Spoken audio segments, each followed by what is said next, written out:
Assalamualaikum dear students, my name is Mubashir Ahmed. I am here to teach you physics class 9. Dear students, आज हमने इस lecture में topic number 5.2 mass of the earth को find करना है। इस lecture में हम डिस्कस करेंगे mass of earth को हम निकाल लेंगे। डियर स्टूडेंट्स, लास्ट लेक्चर में हमने डिस्कस किया था gravitational field force and law of gravitation को हमने सेकंड लास्ट लेक्चर में डिस्कस कर लिया था। ठीक है डियर स्टूडेंट्स, अब हम बात करते हैं मैस ऑफ अर्थ। यहां पे आपको नजर आ रही है डायग्राम। ये जो है डियर स्टूडेंट्स, ये जो सर्कल है हमारे पास, हमने लेट किया हुआ है कि ये है अर्थ। हमने अर्थ को ड्रा किया हुआ है एंड ऊपर जो आपको नजर आ रही है ये हमारे पास है मैस, जो कि अर्थ की सरफेस पे पड़ा हुआ है। तो चलिए स्टार्ट करते हैं रीडिंग, फिर हम इसको भी अच्छे से डिस्कस करेंगे और इसी से ही हम अपनी जो मैस ऑफ अर्थ है उसको निकालेंगे कि इस पूरी दुनिया का जो मैस है वो कितना है। ठीक है dear student, consider a body of mass m। Consider a body of mass m। एक बॉडी है, उसका मैस m है। ये एक बॉडी है, उसका मैस m है on the surface of earth, जो कि अर्थ की सरफेस पे पड़ी हुई है। ठीक है, एक बॉडी है, उसका मैस m है, जो कि अर्थ के सरफेस पे पड़ी हुई है। Let the mass of the earth be me। और ये जो अर्थ है इसका जो मैस है ये है m e, इसका जो है ये है मैस। ठीक है, and the radius of the earth be r।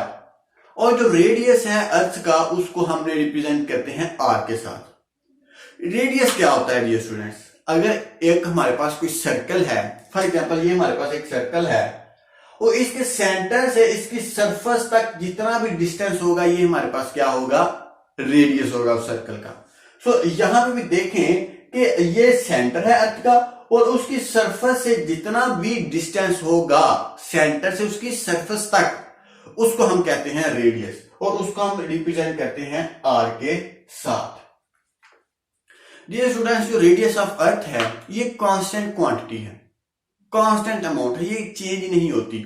सो हमने इसको मेमोराइज करना है रेडियस की वैल्यू को, जो कि हमारे पास होती है r is equal to 6.4 cross 10 की पावर 6 मीटर। ठीक है, ये हमारे पास होती है रेडियस ऑफ अर्थ की वैल्यू। जब भी हमने न्यूमेरिकल सॉल्व करने हैं तो हमें ये वैल्यू गिवन नहीं होगी, सो इसीलिए हमने इसको मेमोराइज करना है, उसको याद रखना है अपनी जो रेडियस की जो वैल्यू है उसको, ताकि हम न्यूमेरिकल को इजीली आसान हल कर सके। ठीक है, अब हम बात करते हैं मैस ऑफ अर्थ की डेरिवेशन, कि मैस ऑफ अर्थ को हम कैसे निकालते हैं।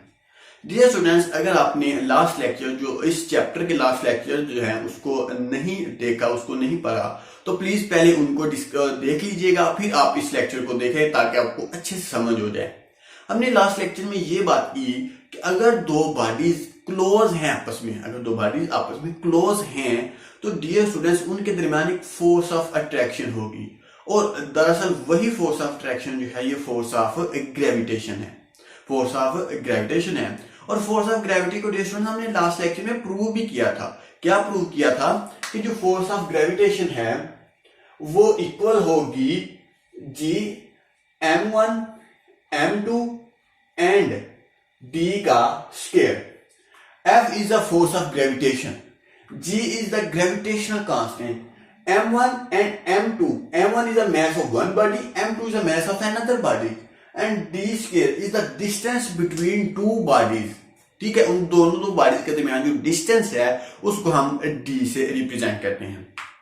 यहां पे भी देखें कि यहां पे भी जो लॉ ऑफ ग्रेविटेशन है वो क्या हो रहा है? एप्लीकेबल हो रहा है, क्योंकि यहां पे भी दो बॉडीज हैं जो कि आपस में क्लोज हैं।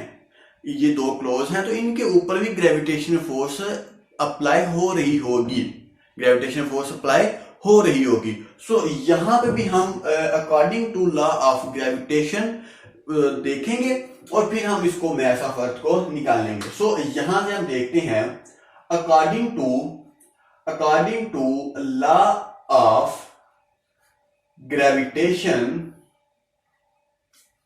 According to law of gravitation हमारे पास जो F है, फोर्स है, वो किसके इक्वल है, वो फोर्स इक्वल है जी। m1 जो है ये मास ऑफ वन बॉडी है, सो इसको हम m1 लेट कर लेते हैं और इस अर्थ के मास को हम m2 लेट कर लेते हैं। सो m1 क्या है हमारे पास, ये है सिंपल m, एंड जो m2 है हमारे पास यहाँ पे, वो हमारे पास क्या है, मास ऑफ अर्थ। ये हमारे पास क्या है, मास ऑफ अर्थ। सो यहाँ पे ये d स्क्वायर है और यहाँ पे r है।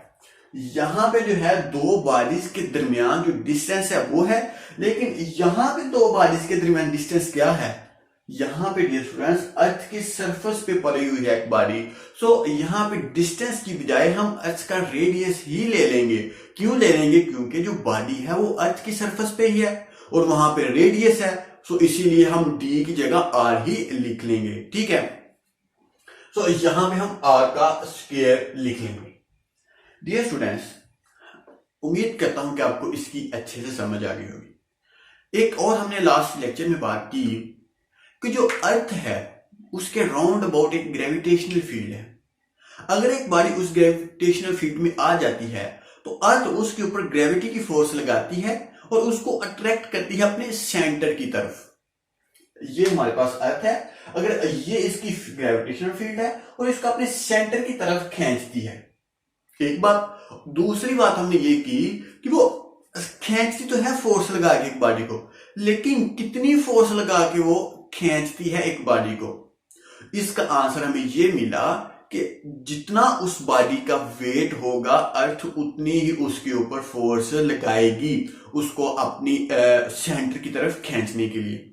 इट्स मीन दैट कि जो फोर्स है इज इक्वल टू वेट, कि जितना उसका वेट होगा बॉडी का अर्थ उतनी ही फोर्स लगाएगी उसको अपनी तरफ खींचने के लिए।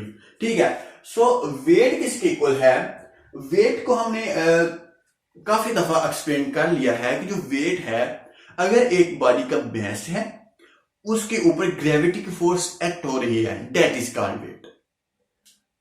वेट और मास का डिफरेंस भी हमने देखा था सेकंड लेक्चर में, सेकंड चैप्टर में, उसका लिंक भी आपको मैं डिस्क्रिप्शन में दे देता हूं। और वेट का मतलब यही है कि अगर एक बॉडी का मास है और उसके ऊपर ग्रेविटी की फोर्स एक्ट हो रही है, सो दैट इज कॉल्ड, हमारे पास क्या आ गया, वेट। सो mg बॉडी का मास और उसके ऊपर ग्रेविटी की फोर्स। ठीक है, अब हम ये f की जगह f आ गया हमारे पास mg के इक्वल, और यहां पे हम f की जगह mg को पुट कर लेंगे। So putting value of f, so f की वैल्यू पुट करते हैं, यहां पे आ गया mg is equal to g m me over r का स्क्वायर। सो डियर स्टूडेंट्स, यहां पे m और ये m के साथ कैंसिल आउट हो जाएगा। हमने बात जहन में ये रखनी है कि हमने फाइंड क्या करना है, हमने मास ऑफ अर्थ फाइंड करना है। सो मास ऑफ अर्थ ये है, सो हम इसको यहां पे रखेंगे और ये जो डिवाइड और मल्टीप्लाई हो रही है इसको यहां पे जाके भी डिवाइड मल्टीप्लाई हो जाएंगी। ठीक है, सो मास ऑफ अर्थ यहां पे आ गया। सो ये आर स्क्वायर यहां पे डिवाइड हो रहा था, यहां पे जी के साथ जाके मल्टीप्लाई हो जाएगा, एंड यहां पे जी तो जो था वो मल्टीप्लाई हो रहा है, तो जो इक्वल के उस साइड पे जाके डिवाइड हो जाएगा। ठीक है, और यहां पे हम वैल्यूज पुट करते हैं अब इनकी। डियर स्टूडेंट्स, हमने लास्ट लेक्चर में ये भी बात की कि जो वैल्यू ऑफ जी है वो क्या है, वो होती है अर्थ के किसी भी सरफेस पे आप देख लें वैल्यू ऑफ जी होती है 10। ठीक है, लेकिन अगर आप अर्थ की सरफेस से अबव चले जाएंगे तो वैल्यू ऑफ जी डिक्रीज हो जाएगी। ठीक है, सो यहां पे जो वैल्यू ऑफ जी है वो होगी हमारे पास 10। ठीक है, 10 मीटर पर सेकेंड। सो आगे जो हमारे पास है आर की वैल्यू हमने यहां पे निकाली कि वो किसके इक्वल है, 6.4 क्रॉस 10 की पावर 6 मीटर, 6.4 क्रॉस 10 की पावर 6, ये इसके इक्वल होगी। ठीक है, और ये इसका साथ स्क्वायर भी है। ठीक है, एंड देन जो g की वैल्यू है, g की वैल्यू भी स्टूडेंट्स हमने लास्ट लेक्चर में निकाली भी थी कि g की वैल्यू भी एक कांस्टेंट वैल्यू होती है। जी की वैल्यू भी क्या होती है, एक कांस्टेंट वैल्यू होती है। जब भी हमने न्यूमेरिकल करने हैं तो इन दोनों वैल्यूज को अपने मेमोराइज करना है, इसको याद रखना है ताकि हमें न्यूमेरिकल करते वक्त कोई इश्यू ना हो। सो वैल्यू ऑफ जी हमारे पास क्या थी, 6.673 क्रॉस 10 की पावर -11। आगे newton per metre, newton metre square and per kilogram metre square, ऐसे कि newton metre square and per kilogram square. So यहां पे हम कैलकुलेट करते हैं इनकी वैल्यू को। सो हमारे पास जो वैल्यू आएगी वो आएगी 6.0 क्रॉस 10 की पावर 24 किलोग्राम। ये हमारे पास आएगी मैस ऑफ अर्थ। इतना मैस है एक अर्थ का। ये भी एक मैस जो है एक क्या है, एक कांस्टेंट क्वांटिटी है, ये भी कभी चेंज नहीं होगी। सो ये भी जो मैस ऑफ अर्थ है ये भी आपने याद रखना है, ठीक है, ताकि न्यूमेरिकल करते वक्त आपको आसानी हो। डियर स्टूडेंट्स, आज हमने सिंपल टॉपिक को डिस्कस किया, लेकिन यही सिंपल टॉपिक जो है ये बोर्ड पॉइंट ऑफ व्यू से बहुत ही इंपॉर्टेंट है। ये लॉन्ग क्वेश्चन में भी पूछा जा सकता है, शॉर्ट क्वेश्चन में भी पूछा जा सकता है, ठीक है। सो आपने इसको अच्छे से रेडी करना है। हमने बात क्या की, हमने मैस ऑफ अर्थ को फाइंड करना था। सबसे पहले मैस ऑफ अर्थ फाइंड करने के लिए हमारे पास ये कंडीशन थी। कंडीशन ये थी कि एक अर्थ है, उसकी सरफेस के ऊपर हमारे पास एक मैस है, और हमने बात ये की कि अगर दो बॉडी क्लोज होंगी तो उसके ऊपर जो है फोर्स ऑफ ग्रेविटेशन अप्लाई होगी। सो फोर्स ऑफ ग्रेविटेशन को हमने यहाँ पे लिखा, और अपनी फोर्स ऑफ ग्रेविटेशन को अपनी कंडीशन जो थी उसके साथ कंपेयर करके हमने ये इक्वेशन निकाली, ठीक है, ये इक्वेशन निकाली।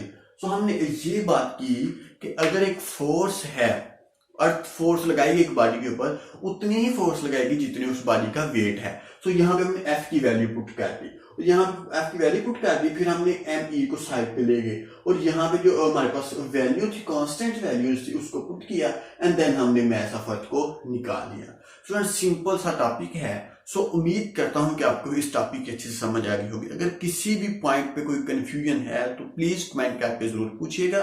सो अल्लाह हाफिज, स्टे ब्लेस्ड।